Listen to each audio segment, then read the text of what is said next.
Kematian diplomat ini jelaslah dibunuh. Ini saya menduga dan sebenarnya saya meyakini juga ya kalau ini sebenarnya dibunuh. Saya di sini akan mencoba untuk membongkar sesuatu yang mungkin saja belum dibuka karena penyelidikan masih dilakukan. Dan mengapa saya yakin analisa saya tepat? Karena saya seorang pesulap yang sudah 20 tahun berkarir dan saya tahu cara berbohong dan menyembunyikan sesuatu.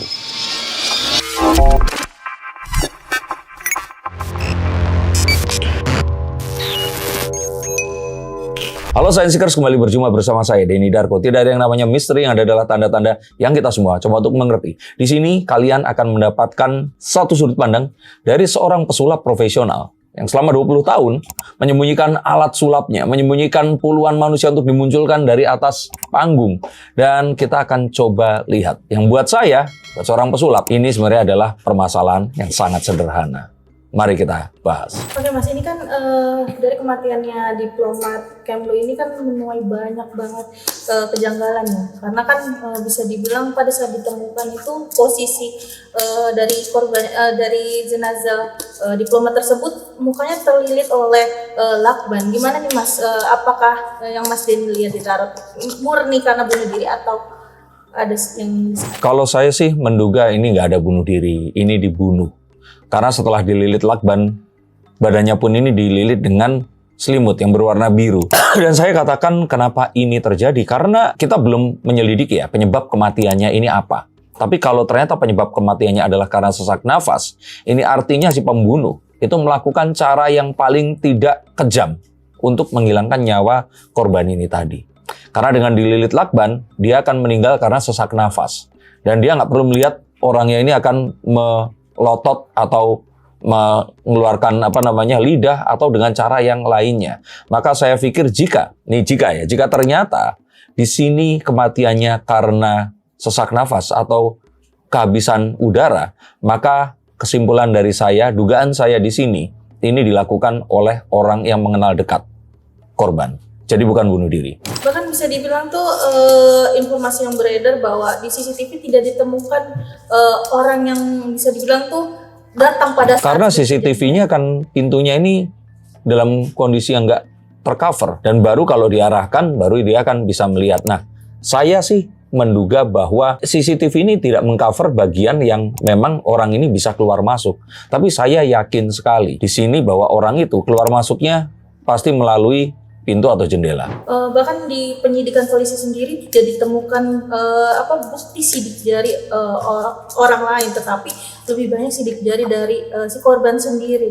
Ya saya kira kan kalau dia memang berencana membunuh, sidik jarinya pasti sudah dibersihkan. Dan sebenarnya kalau dia mengingat dan merencanakan ini dengan baik ya, sidik jarinya tentu saja akan tahu ada di mana dan bisa saja dia mengenakan sarung tangan untuk menghindari hal itu tadi. Bang, ini bisa dibilang tuh kasus ini sangat sulit untuk dipecahkan, Bang. Apakah dalam waktu dekat akan terbongkar semuanya, Bang? Saya kira ini semua polisi itu sebenarnya bisa menyelesaikan ini. Dan ini bukan perkara yang sulit.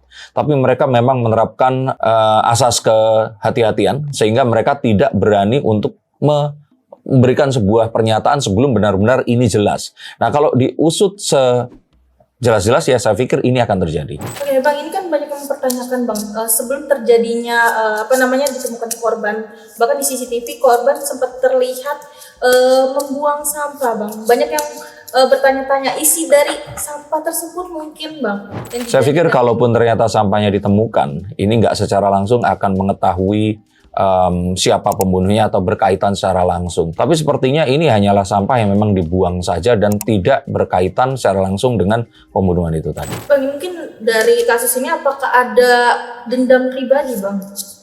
Ya, tanpa melihat kartu dan apapun membunuh seseorang dan mayatnya ditinggalkan begitu saja, saya pikir ini tentu saja terlibat dendam.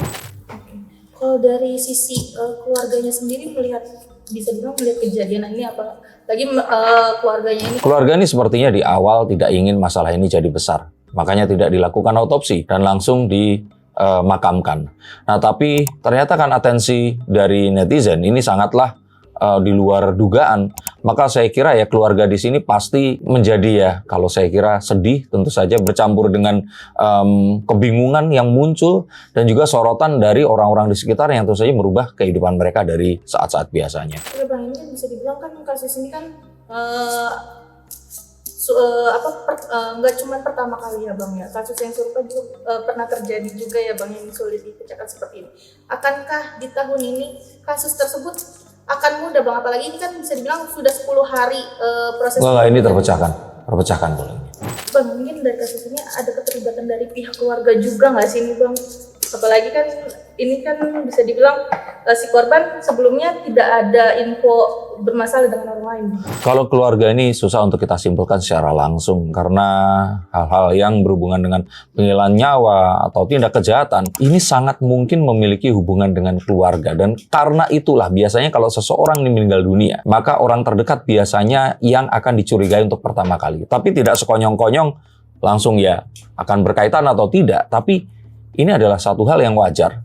Karena yang paling memiliki kemungkinan motif untuk melakukan kejahatan itu adalah orang terdekat atau orang yang mengenal diri kita. Jadi kalau ternyata sekarang ini orang mendengar loh istrinya jangan-jangan nanti akan dijadikan tersangka atau enggak, ya ini sesuatu yang penyelidikan ke arah sana itu pasti ada karena orang terdekat. Biasanya adalah orang yang dimasukkan kepada list-list awal orang yang harus diselidiki. Apalagi ini kan bisa dibilang si korban ini ngekos ya Bang, tidak tinggal dengan anak dan istrinya Bang. Iya, kalau saya pikir ini kan sesuatu yang wajar ya. Saat seorang bekerja di tempat lain terus ngekos. Nah, artinya saya merasakan bahwa pembunuhnya ini sepertinya memang memiliki hubungan yang sangat dekat. Memiliki sebuah relasi di mana ya dia membuang sampah dengan tenang dan setelahnya orang ini dipersilahkan datang atau masuk ke sana. Tapi tidak menutup juga kemungkinan bahwa bisa saja dia dieksekusi di tempat lain. Ingat ya, ada kemungkinan juga kalau ternyata dia dibunuh di tempat lain. Loh, kan ada penjaga kosan. Ya kalau ternyata penjaganya cuma satu orang, ini kan bisa dialihkan. Misalkan dengan pura-pura dipanggil ke tempat yang lain sehingga jenazahnya akan bisa diselundupkan ke dalam situ. Tapi apapun saat ini masih sangat terbuka. Dan harapannya di sini kita menunggu pihak kepolisian untuk merilis resmi dari apa yang sebenarnya terjadi. Mereka yang sebenarnya mengetahui tentang apa yang ada di lapangan. Dan apa yang akan nanti terjadi, ini sepertinya akan lumayan menghebohkan, lumayan mengagetkan, dan ada beberapa hal yang mungkin akan di luar dugaan. Bang, kalau menurut Abang dari pihak kepolisian sendiri sudah mengantongi belum sih nama-nama dari yang dicurigai? Sudah, tapi asas kehati-hatian ini memang dilakukan sehingga mereka di sini tidak gampang untuk menyebutkan. Dan pula mereka juga nggak mau. Dengan apapun yang terjadi saat ini, misalkan kemarin ada kasus Tom Lembong seperti itu. Coba kalau dimunculkan di 10 hari kemarin atau 7 hari kemarin itu, orang akan mengira ini ada pembelokan kasus dan sebagainya. Sehingga Polri yang saat ini benar-benar presisi dalam melakukan apa yang mereka ini diwajibkan untuk lakukan, mereka sangat berhati-hati. Kita hargai, kita dukung, dan mari kita tidak terlalu jauh berasumsi, kecuali kalau ternyata kita memiliki sebuah bukti atau analisis tertentu yang memang masuk ke logika kita. Menurut dari beberapa psikolog yang melihat dari kasus ini bahwa kasus ini tergolong bisa dibilang tuh ada indikasi si korban ini ada depresi berat makanya melakukan hal tersebut. Gimana nih Bang mungkin? Saya pikir kalau depresi 90% orang di Jakarta atau ya, yang bekerja di saat-saat seperti ini terutama ini semuanya juga depresi, saya juga depresi. Tapi ini nggak sekonyong-konyong akan kita bilang dia melakukan itu tadi. Karena saya mengira jika ternyata memang dia ini depresi, maka cara untuk membunuh diri dengan yang lebih cepat, painless atau nggak menghasilkan sakit dan sebagainya, ini masih ada cara yang lainnya. Saya pikir kematian karena ditutupnya saluran pernafasan ini cara yang paling menderita, dan saya pikir dia pasti nggak akan memilih jalan yang seperti itu. Berarti bisa dipastikan ini murni adalah pembunuhan ya Bang, bukan karena... Dugaan saya begitu, tapi mari kita tunggu rilis dari kepolisian dan semoga siapapun pelakunya ini segera bisa diungkap. Menurut kalian akan berapa lama kasus ini selesai? Saya sih mengira kurang dari 1 bulan ini semua akan ditutup. Akankah ramalan saya jadi kenyataan? Tulis komentar kalian di bawah sini, silahkan subscribe channel saya jika kalian menyukai cara berpikir yang seperti ini, dan sampai jumpa di konten yang lainnya.